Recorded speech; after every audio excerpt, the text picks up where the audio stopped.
Merci, bienvenue sur BINfo TV. Tout de suite, le bulletin d'information dans votre rubrique Fatick Factorisé. Le conseil départemental de Fatick a procédé à la remise d'un important lot de matériel, un matériel destiné aux établissements du moyen, du secondaire, au centre culturel de Fatick, aux personnes vivant avec un handicap. Dans ce sens, Déthié Diouf annonce un autre projet et promet que le conseil départemental va renforcer son budget pour l'année 2024 dans le cadre de l'amélioration des conditions d'existence des établissements et des services techniques concernés. Déthié Diouf est au micro de Prise Info. Aujourd'hui, on s'est réunis au niveau du conseil départemental de Fatick pour procéder à la remise d'un certain lot de matériel destiné au CM, au lycée, au centre culturel, mais aussi aux personnes qui vivent avec un handicap. C'est un lot de matériel assez important qui tourne autour de 12 imprimantes de grand format, 12 photocopieuses de grand format destinées au lycée, mais aussi 12 autres imprimantes destinées en majorité au CM et beaucoup de matériel destiné aux personnes en handicap, mais aussi une certaine dotation en équipement pour le centre culturel. Et les CM, qui sont notre ressort, selon la compétence éducation, les lycées, aussi, qui dépendent du conseil départemental, ont aussi des photocopieuses, mais aussi le centre culturel, qui est un service très important dans le département, à qui nous avons pu appuyer pour un certain nombre de matériels d'équipement, mais aussi des matériels pour les artistes qui sont au niveau du département de Fatick. Les handicapés aussi, on les a vraiment mis à la disposition des matériels pour faciliter la mobilité, mais aussi un lot de matériel comme des machines qui va leur permettre maintenant de mener à bien des activités de génération de revenus. Dans le budget du conseil départemental de Fatick, chaque année, nous inscrivons dans ces lignes des équipements que nous voulons mettre à la disposition. Et ça, c'est juste un premier jet. Il y aura d'autres équipements qu'on va mettre à la disposition, surtout dans l'année 2024, on va renforcer l'enveloppe pour pouvoir vraiment beaucoup appuyer nos lycées, nos CM, mais les services techniques qui sont dans le département, dans la région, mais aussi d'autres couches qui sont dans le besoin. Actualité politique dans le département de Fatick. Les rangs du Parti démocratique sénégalais s'agrandissent à Fatick. Le mouvement Nos citoyens Li Ñu Boolé rejoint la coalition Karim 2024, un choix que justifie le coordonnateur Mandiangane Fall au micro de Brise Info. D'apporter des solutions claires, précises aux problèmes des citoyens, un candidat qui écoute les citoyens, un candidat qui va résoudre nos préoccupations essentielles parce qu'il sera à notre écoute. Donc, aujourd'hui, le candidat qui nous rassemble et qui nous rassure, c'est Karim Wade. Nous, citoyens Li Ñu Boolé, dans cette grande entreprise de conquête du pouvoir, s'appuyant sur ses valeurs fondatrices, njub, teggin, teranga, sutura, préconise la consolidation des acquis démocratiques, l'équilibre institutionnel, l'efficacité des contre-pouvoirs, une meilleure répartition des richesses nationales, la stabilité sociale et enfin l'ouverture aux citoyens. Nous, citoyens, Li Ñu Boolé sera partie prenante dans les combats à livrer jusqu'à la victoire finale.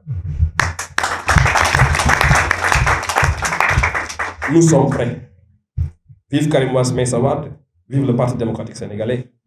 Vive nous, citoyens Li Ñu Boolé. Vive le Sénégal dans une Afrique unie. Toujours dans votre rubrique Fatick Factorisé, nous allons parler culture dans la localité avec deux jeunes écrivains qui nous viennent de la commune de Ngayokhem. Les deux, Ibrahima Ndiaye, co-auteur du livre Pénombre d'une vie, reviennent sur la présentation de ce livre. À cette occasion, ils ont également invité les autorités locales à s'investir davantage dans l'accompagnement des jeunes écrivains de la localité. Ibrahima Ndiaye et Ibrahima Ndiaye au micro de Prise Info. écrit par deux amis et frères, Ibrahim Ndiaye et Ibrahim Biram Ndiaye, dans lequel il est relaté beaucoup de thématiques qui sont chères aux auteurs qui nous ont chers. Et il y a beaucoup de thématiques qui y sont abordées, telles que l'amour, telles que notre culture, la culture sérère, telle que la vie au quotidien, telle que l'engagement. Il y a une diversité thématique dans cet ouvrage. Ce recueil, on l'a initié en début d'année 2023 et Dieu merci, voilà le résultat.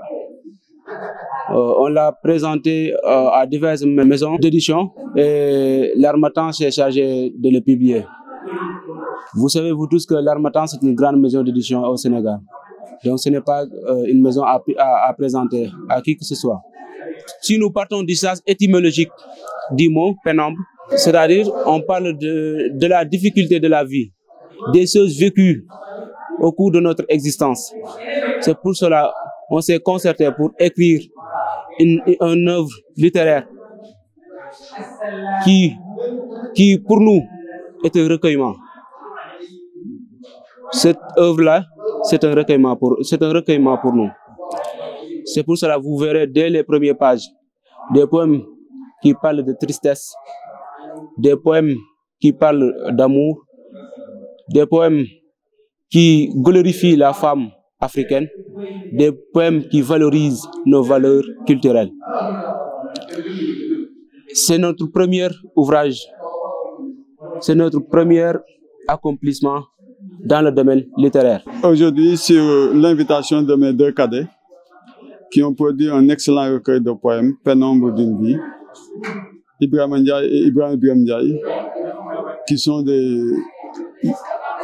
qui ont très tôt dévoilé leur talent de poète.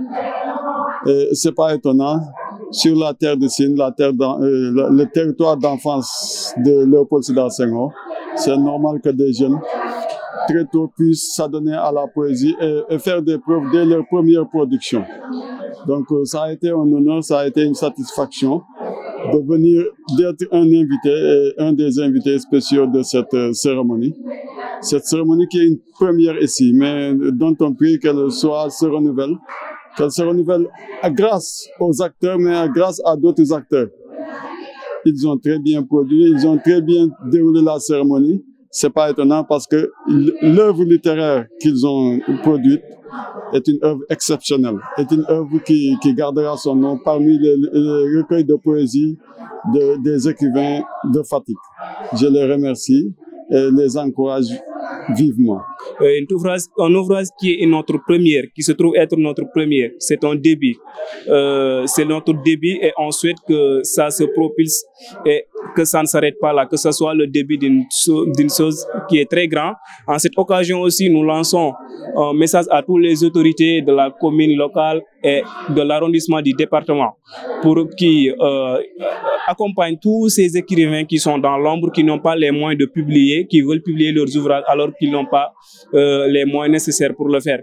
Qu'ils accompagnent ces jeunes-là qui croient en eux, qui croient que personne ne détient le monopole de la plume. À présent, nous allons terminer avec les sports dans le département de Fatick. La zone 10 de Patar Sine a joué sa finale dont le parrain était le jeune cadre Adama Diouf. Ce dernier s'est en effet félicité de cette activité sportive qui s'est tenue dans le fair play, a souligné que cette finale a été jouée dans des conditions très difficiles. Un terrain poussiéreux, sans pelouse, sans tribune ni éclairage public. Face à cette situation, le jeune cadre Adama Diouf s'engage à collaborer avec les autorités de la localité pour relever ce défi qui se trouve être une vieille doléance de la population de Patar Sine. On vous propose de l'écouter. En tant que jeune, faisant le mouvement navétane autant, donc c'est un sentiment pour nous de retourner à la source, mais également on a toujours été à côté des jeunes pour participer, pour aider. Aujourd'hui, c'est un rendez-vous qu'on ne peut pas manquer et vraiment on est là aujourd'hui pour les appuyer. Tout est possible avec les jeunes, mais il faut d'abord un engagement, un sentiment d'appartenance à soi, mais également un sentiment qui montre aujourd'hui l'avenir appartient à la jeunesse. Il est important que cette jeunesse croit à ça, croit à leur destin et que le destin met en main, on pourra quand même le redorer, Inch'Allah. On peut attendre de M. Adama de tout pour notre chère commune. Parce que nous, on est nés ici, on a grandi ici. Patar, c'est notre tout. Aujourd'hui, vraiment, Patar mérite tout. Et si l'occasion se présente, avec l'accompagnement des autorités, je pense qu'on peut faire ici une belle tribune, vraiment un terrain multidimensionnel, multifonctionnel pour le stade municipal de Patar. Nous sommes très contents de venir ici accompagner une forte délégation, malgré un agenda très chargé. Nous avons tenu à traverser le Niakhar et à venir jusqu'à Patar pour communier avec cette belle jeunesse. Match fait, gamme fair play comme fait, gamme discipline, gamme sportivité, gamme également coupe na année 4 à 1 million de francs CFA avec des médailles, des jeux de maillot, des ballons. Bravo, mon frère, bravo. Vous avez compris les enjeux. Et vous avez compris qu'investir dans la jeunesse, c'est investir pour l'avenir. C'est un investissement et qui va forcément payer parce que vous investissez pour l'avenir. Et c'est cela que le président de la République attend de nous. C'est qu'en tant que jeune cadre, qu'on puisse revenir à la base, investir dans la localité, investir dans le terroir, accompagner les parents, les femmes et surtout les jeunes. Et c'est ce que vous faites, monsieur le directeur. Messieurs, dames, merci de nous avoir suivis dans votre rubrique Fatick Factorisé sur Brise Info.